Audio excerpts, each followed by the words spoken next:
ભાઈઓ બહેનો, હું આજ મોદીની ગેરંટી છોટા ઉદયપુર વાળાઓને કહીને દઉં છું, જ્યાં સુધી ભારતીય જનતા પાર્ટી શાસનમાં છે, અનામતને કોઈને હાથ લગાવવાનો અધિકાર નથી.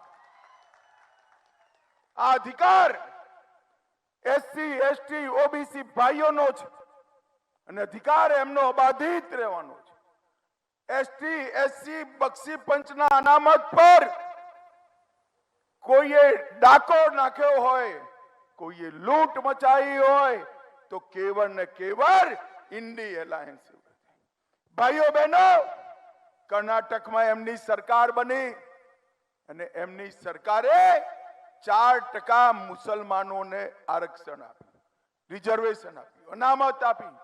4% મુસલમાનોને આપી એનો અર્થ તમે બક્ષી પંચની 4% અનામત લૂંટી ગયા. આંધ્રપ્રદેશમાં એમની સરકાર આવી, મુસલમાનોને 5% રિઝર્વેશન આપ્યું, અનામત આપી. 5% અનામત મુસલમાનોને આપી એનો મતલબ તમે 5% બક્ષી પંચની અનામત છીનવી લીધી.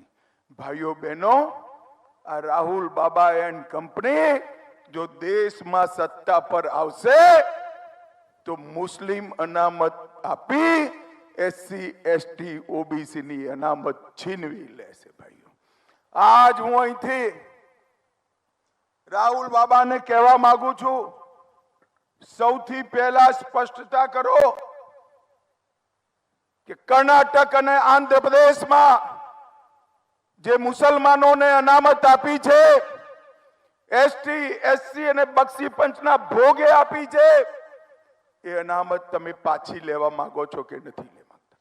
આ તો ઉલટા ચોર કુટવાલ કો ડાંટે.